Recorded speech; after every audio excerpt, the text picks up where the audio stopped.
Well, my story tonight begins with a story. Over 70 years ago, my grandmother Putnam told me the first time the story about the infamous Salem Witchcraft Trials that occurred in Salem Village, Massachusetts, which is now Danvers, Massachusetts, a town in which she lived and in which she taught for many years in her life. Why did she tell little Johnny this story? Well, I suppose I should have wondered about that for a long time. But my grandmother, if you knew her, liked her history, and she liked her family history so that we knew what was going on. So at a very early age, she took me aside and told me this particular story, which has created a lifelong quest to try to determine in more detail why such a historical event, one, is of continued interest to academicians and to the public as it is currently, an event that happened 300 years plus years ago. And she wanted to make sure that I understood what some of the causes of these events were. So from a very early stage in life, I started my quest, which continues on to the present time. So in 8th grade, to begin to do a little more independent study, I'm sure most of us have had to do book reports. What does John do a book report on? The Devil in Massachusetts, which at that time was the authoritative history of the Salem Witchcraft Trials in the late 50s. And then for a while, I took some time off. I wasn't playing games. I was going to college and high school. But the minute I got out of college, I found out that some history professors at the University of Massachusetts had done an in-depth study of what happened in Salem. And they had written a book about it called Salem Possessed. And so what does John have to do? He needs to read that book to be sure that nothing bad is being said about his ancestors. Well, this book is just loaded with all kinds of demographic, biographical information, not only on the Putnam family, which was a very large family in Salem Village, but also on the socioeconomic and political conditions that my ancestors and all the people in Salem Village lived in during that time, which probably influenced the outbreak of the Salem Witchcraft Trials. So as I look back, I've always been a big fan of history, and I still am a big fan of history, but I'm beginning to find out that history isn't always as correct as we would like it to be. Weird. And, is history black or white? A lot of people, I think a lot of us were trained that way. Or is history kind of muddy and foggy and very complex? Well, as you'll see as we go along, we'll see that the history of the Salem Witchcraft Trials is anything but black and white. It's much more murky and gray than most people anticipate. So let's travel back to Salem Village in 1692. I wasn't there, despite the fact that it's over 70 years ago. But Salem Village was a small agricultural town about 10 miles from Salem town. It had about 500 people. Imagine the history following 500 people, 333 years to today. And we're still studying it because we can't figure it out. And maybe as we conclude, we'll figure out why. But the Salem Village was totally different than Salem town. Salem Village was poor farmers. Salem town was rich merchants. The political and the economic situations were very bad. The weather was terrible in 1692. It was one of the coldest and wettest years that had ever happened in colonial Massachusetts up to that point in time. So you wouldn't think, well, that's no big deal. People would be inside. Well, you'll see in a few minutes what being inside meant. But there's some people who maintain, some historians from the 60s, which kind of dates me again, that thought that perhaps the wetness and the coldness had caused ergot to grow on the rye flour. For those of you who have never heard of ergot, it's a hallucinogen. So I'm here to tell you that the 60s didn't invent hallucinations. So it's hard for us to picture a population that is so immersed in this idea of witchcraft. But you have to get down, it's not a Halloween tradition. This is serious business. To be a witch in this particular time frame in the 17th and 18th century could be a deadly event. And that's because most religions at that time, at least in this country and also in Europe, believed that the witches was just a sign of the cosmic battle going on between God and the devil. So if you were accused of being a witch, you were in alliance with the devil. And this was not a good thing for any religious order or sect or culture or whatever the case may be at that particular time. Remember, this is a time when science was unheard of. Science is comparatively new, probably since about the time of our revolution. And so when somebody had something bad go wrong, like a cow died suddenly, their only cow, or their young baby died very suddenly of some disease they had no clue about, or Halley's Comet flew over and there was no explanation for it, they had no idea what was the cause of this other than it must be bad and therefore it must be the devil. So they lived in a time of fear. And when these things happen, as we all know, sometimes the fear gets the best of us. And so it was in Salem, Massachusetts. So what happened? Why did this thing ever erupt? Well, I told you how cold it was. And what do you do when it's cold?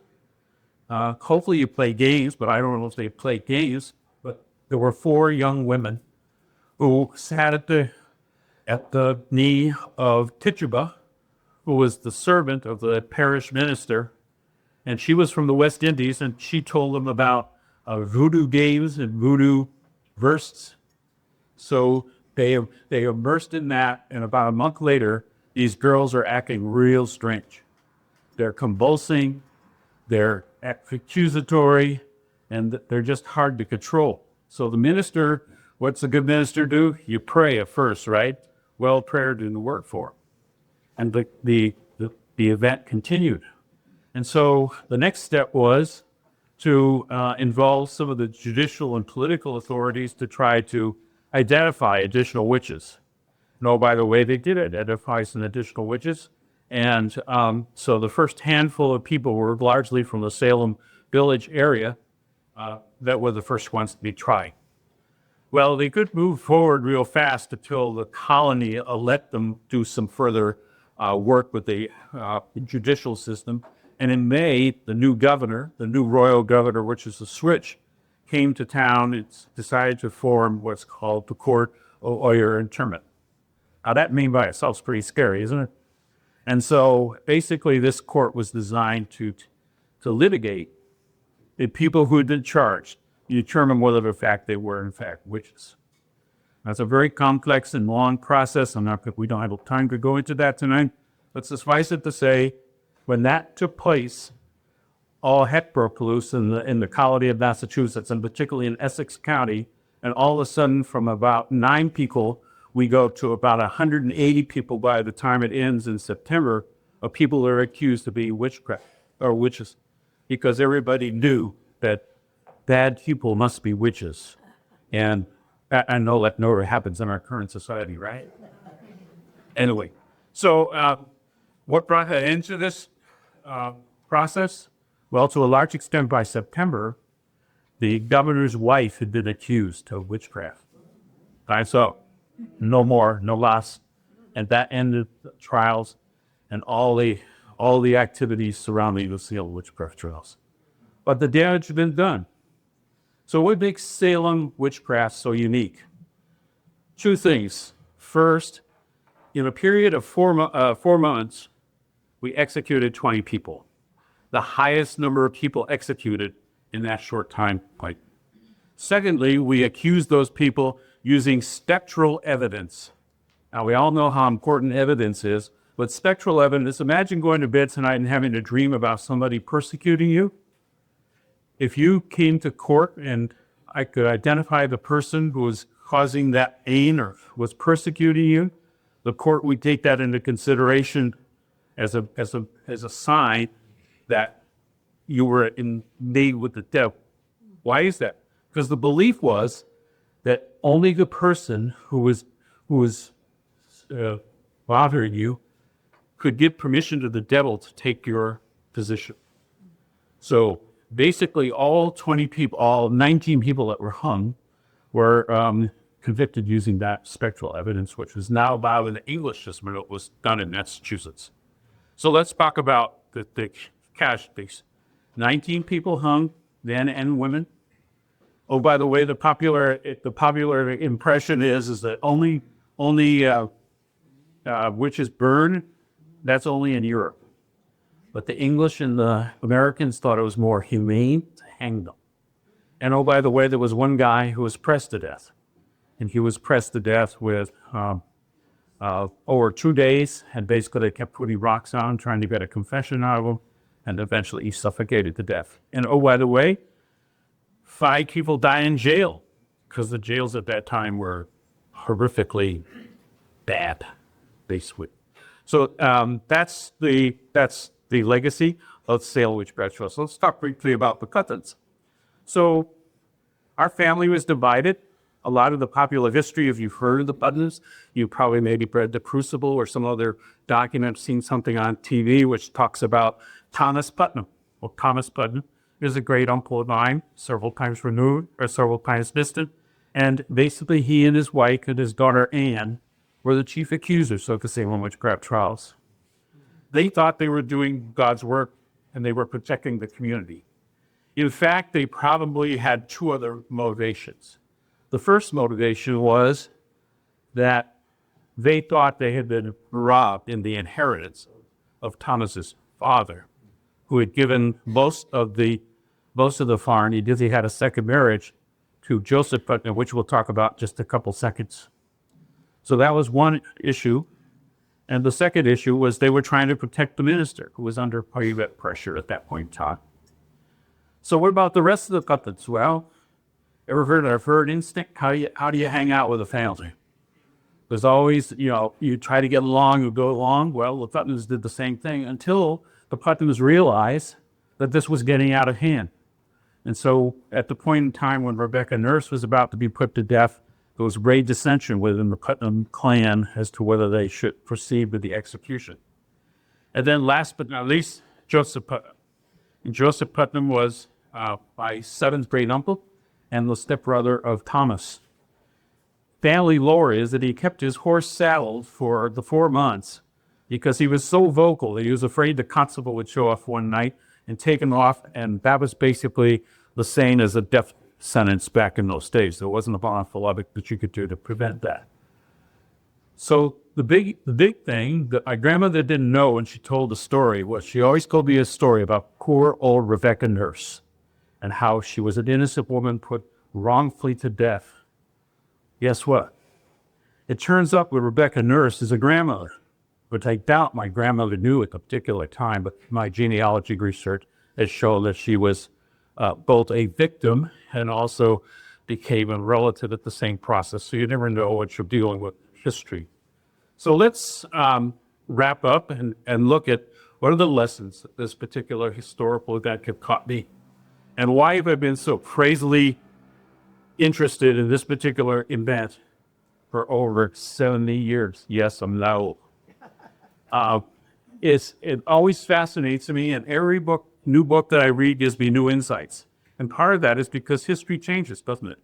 The perspective of history totally changes. We go to traditional history, the socioeconomic, political history, feminist history. There's some feeling there's some indigenous history in there. And most recently, there's been family history that's been involved into the story. And it's just amazing how the story keeps changing. But for me, the story is that I learned that, yes, the Putnams were partially responsible because they were members of society. They went along with what the society thought was correct at the time. And they didn't have the guts to stand up and say, this is wrong. I think there's a hidden lesson there for me to say, at some point in time, it's very important for me to stand up and do what's right for myself and for humanity. The second thing I'd like to take away from is we know that history is supposed to be the other guy, but history can be personal too. And in the case of the Salem Witch Trials, it's incredibly personal to me. And even though this is a bunch of generations back, but it still keeps on living. But what I'm trying to get to is that fundamentally, the history that I've learned about in the past applies to me today. And oh, by the way, guess what? Second takeaway. Am I living in a world that's polarized today that was much like Salem? Uh-huh, I think so. In fact, I don't think I heard the word witch in most of my adult life until about 10 years ago. And now we hear about witch hunts and witch this and witch that. And I'm guessing that the political people that are saying these words don't always understand what they're saying based upon the history. But the bottom line is we need to pay attention to make sure that we don't let our current situation get too far out of hand, like the people in Salem did. It took them a long time to get back under control so that we don't have that experience. So what is my duty to the world? I think my duty to the world is to tell this story, let it be known that, yeah, everybody has a little bit of culpability for bad things happening, but they also have a responsibility to step up and say, enough is enough.